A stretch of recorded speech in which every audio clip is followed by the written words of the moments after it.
नमस्कार साथियों, कैसे हैं आप सब। तो आज की इस वीडियो में हम लोग बात करेंगे कर्नाटक के एक प्रश्न पत्र पर जो आया था 2017 में। ठीक है, और ये कर्नाटक के सेट यानी स्टेट एलिजिबिलिटी टेस्ट हिंदी की एक परीक्षा होगी और उसके 20 प्रश्न आपके साथ में साझा करने जा रहा हूँ। चैनल पर नए हो सब्सक्राइब जरूर करें।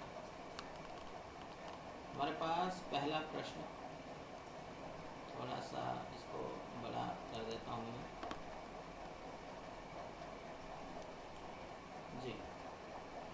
प्रश्न है कि रस विलास, भानी विलास, याति विलास और भाव विलास, ये सब रचनाएं किसकी हैं? देव, मतिराम, भिखारीदास या सेनापति? उत्तर आप लोग देंगे बिल्कुल सही, यह देव की रचना है। आगे हमारे पास प्रश्न है, कभी कुछ ऐसी तान सुनाओ जिसमें उथल पुथल मच जाए। अगर मेरी आवाज़ क्लियर ना हो तो मैं माइक थोड़ा नज़दीक कर लेता हूं ताकि आप लोगों को आवाज़ सही से आ पाए। कभी कुछ ऐसी तान सुनाओ जिससे उथल पुथल मच जाए। पंक्ति किसके? इस पंक्ति की बात करें तो यह कविता विप्लव गान से है। विप्लव गान से,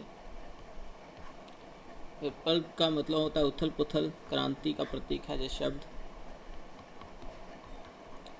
तो ये कभी कुछ ऐसी तान सुनाओ जिसमें उथल पुथल मच जाए, एक हिलोर इधर से आए, एक हिलोर उधर से आए।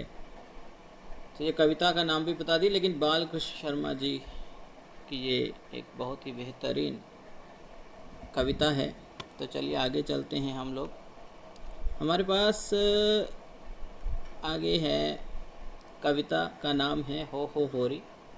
ये किसकी काव्यकृति है? कौन इसके रचनाकार हैं? राम नरेश त्रिपाठी, अंबिका दत्त व्यास, राम वृक्ष बेनीपुरी या भगवती चरण वर्मा? बिल्कुल सही, अंबिका दत्त व्यास इसके सही उत्तर के रूप में चुना जाए। प्रगतिवाद का दार्शनिक आधार क्या है? चौथा प्रश्न है, प्रगतिवाद का दार्शनिक आधार क्या है? व्यक्तिवाद, मनोविश्लेषणवाद, सामंतवाद या साम्यवाद? साम्यवाद का संबंध हम समाज के क्षेत्र में इसको हम समाजवाद बोलेंगे। ठीक है, समाजवाद कहेंगे। दोबारा से लिख देता हूँ बेटा, समाज की फील्ड में इसको समाजवाद, और दर्शन के क्षेत्र में इसको द्वंद्वात्मक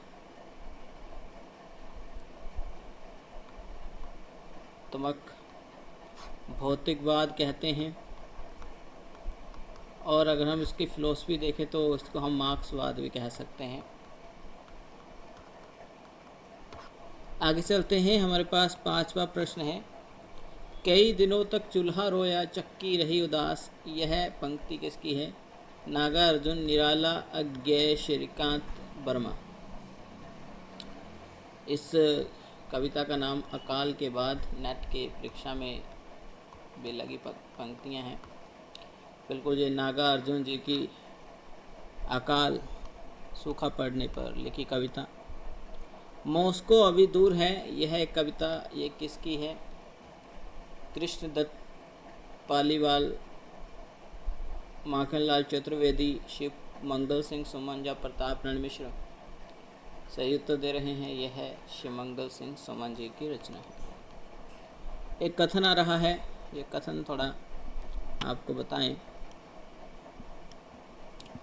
प्रयोगवादी कविता में भावना है, किंतु हर भावना के आगे प्रश्न चिन्ह लगा है।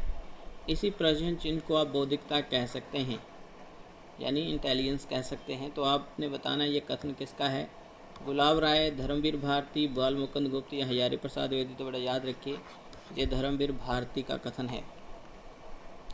दिन एक नदी बन गया, यह रचना किसकी है? दिन एक नदी बन गया, यह रचना किसकी होनी चाहिए? शाबाश, उत्तर दीजिए बच्चे, दीजिए उत्तर। दिन एक नदी बन गया, आठवें प्रश्न का उत्तर बेटा डी आएगा। और ये रामदर्श मिश्र जो कि साहित्य अकादमी पुरस्कार से अलंकृत हैं, उनकी रचना है। अनुभव के प्रकाश में चांद, यह काव्य संग्रह किसका है आपने बताना है, और जो उसी का है जिनको साहित्य अकादमी पुरस्कार मिला है।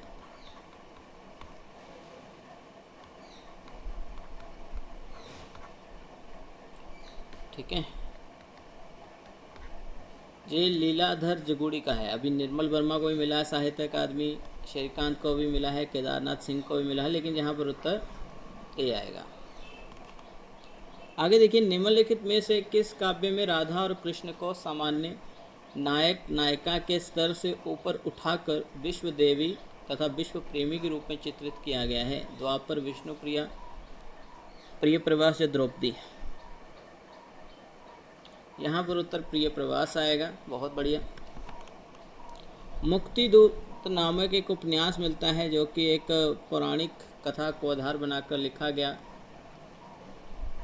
तो यहाँ पर आपने बताना है किसका उपन्यास है? सुनीता जैन, निर्मला जैन, नेमी चंद्र जैन या वीरेंद्र जैन? तो यहाँ पर उत्तर आएगा डी, वीरेंद्र जैन जी की रचना है। अंतिम बयान नामक एक कहानी संग्रह है, यह किसका है? मंजुला भगत, मालती जोशी, मेरुनिसा परवेश या ममता कालिया? ठीक है, तो 12वें प्रश्न का उत्तर क्या आएगा? तो ये मंजुला भगत जी का है। ठीक है। साहित्य की पहचान नामक एक समीक्षात्मक या आलोचनात्मक एक कृति है, आपने बताना कि यह किसकी है? नंदलाल वाजपेयी, श्याम सुंदर दास, नामवर सिंह या शांति प्रिय द्विवेदी? तो बता देते हैं कि इसका उत्तर आएगा नामवर सिंह की रचना। प्रभावती नाम से एक उपन्यास है, बहुत अच्छा उपन्यास कहा जाता है, ये उस रचनाकार का किसका है ये आप बताएंगे? शकुंतला माथुर, निराला, कुबेरनाथ राय या सजीव? तो यहाँ ना संजीव, ना कुबेरनाथ राय, ना शकुंतला माथुर, यहाँ पर निराला जी उत्तर आएगा। बहुत बढ़िया उत्तर दे रहे हैं आप लोग। एक और जिंदगी नाम से कहानी मिलती है, यह कहानी किसकी है? राजेंद्र यादव, राजेंद्र अवस्थी, यशपाल या मोहन राकेश? बिल्कुल सही, मोहन राकेश जी की ये नेट में भी लगी कहानी है। आगे देखिए, नई कविता पत्रिका में प्रकाशन या नई कविता पत्रिका का प्रकाशन कब हुआ? अगर आप बता पाओ कहाँ से हुआ, किसने किया, ये भी बहुत मायने रखती हैं चीज़ें इस पत्रिका के संबंध से। 1954 54 से। और हाँ, जगदीश गुप्त इस पत्रिका से जुड़े, राम स्वरूप चतुर्वेदी,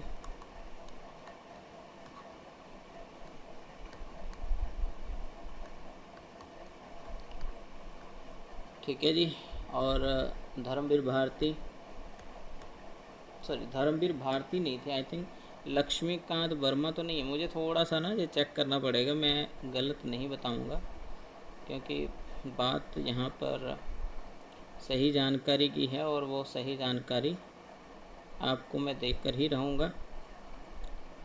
इलाहाबाद से जरूर ये प्रकाशित होती रही है। तीसरे का नाम भी आपको पता होना चाहिए, तो जगदीश गुप्त तो सभी जानते हैं। हाँ, बीजे देव नारायण शाही से शुरू हुई थी। ठीक है, धर्मवीर भारती ना कहकर मैं गलत बोल रहा था, बीजे देव नारायण शाही। ठीक है, बीजे देव नारायण शाही। ठीक है, तो ये आप अवश्य नोट डाउन करिएगा। और इलाहाबाद से संपादित हुई थी ये। माफ़ी चाहूँगा, बर्तन ही भूल गया भाई। चलो आगे चलते हैं। हमारे पास अगला प्रश्न, जब हम वाद लिखें तो यहाँ बाद आएगा, तो वाद नहीं है। ठीक है, पेट कटा वो। इनमें से किस विद्वान को केवल बौद्धिक आनंद स्वीकार था, ऐन्द्रिक नहीं? ऐन्द्रिक वो आनंद होता है जिसमें आनंद को मनोरंजन के लिए महसूस किया जाता है, लेकिन बौद्धिक आनंद से तात्पर्य है कि तर्क पर आधारित आनंद। तर्क, जो कविता को तर्क के हिसाब से देखता है या साहित्य को कहता है कि सिर्फ तर्क होना चाहिए और वो देश के काम आना चाहिए, स्टेट के काम आना चाहिए। मनोरंजन के लिए कविता या साहित्य का निर्माण करना वो बहुत गलत समझता है। कौन ऐसा व्यक्ति समझ रहा है? मैं थोड़ा सा इसकी व्याख्या इसलिए कर दी ताकि आपको पता चल सके। अरस्तु, होरेस, प्लेटो या ड्राइडन? ये लेक्चरार कैटेगरी भी काफ़ी इंपॉर्टेंट प्रश्न रहेगा, तो यहाँ पर सी उत्तर रहेगा। प्लेटो का विचार था ऐसा, वो नहीं चाहता है कि मनोरंजन के लिए कुछ भी लिखा जाए, जो भी लिखा जाए देश के काम में आने वाली वस्तुओं को लिखा जाए। अगर हम देखें लोजाइनस ने काव्य के लिए मूल तत्व किसको माना है? कल्पना, भावोत्कर्ष, विचार या ज्ञान? लोजाइनस ने काव्य के लिए मूल तत्व किसको माना है? वह भावों के उत्कर्ष को मानते हैं। ठीक है, भावों के उत्कर्ष यानी इमोशनल की चरम सीमा। आगे चलते हैं। जॉनसन की दृष्टि में कला का मूलाधार क्या होना चाहिए? सभी प्रश्न लेक्चरर लेवल के आ रहे हैं। सौंदर्य, प्रेरणा, परिस्थिति, सत्य। तो यहाँ पर याद रखना है बेटा, 19वें के इस प्रश्न का उत्तर डी आएगा। सत्य को बहुत ज़्यादा प्रेरित या बहुत महत्वपूर्ण मानते हैं। अंतिम प्रश्न देखिए, इनमें से कविता को व्यक्त भाषा की कला मानने वाला पाश्चात्य विद्वान कौन सा है? व्यक्त भाषा की कला, जो हम व्यक्त करते हैं, कविता को भी हम व्यक्त ही करते हैं, अभिव्यक्त करते हैं, अपने मन से ही निकालते हैं। तो कला से संबंधित है वही कॉलरेज, बी उत्तर आएगा। और इस तरह से हमारे प्रश्न यहाँ पर समाप्त होते हैं।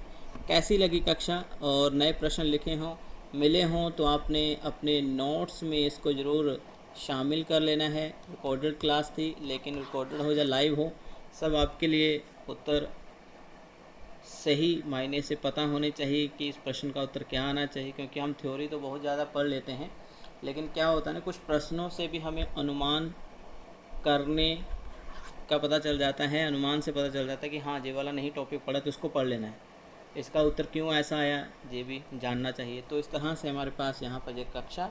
चैनल पर नए हो तो ज़रूर सब्सक्राइब और शेयर ज़रूर करें। धन्यवाद।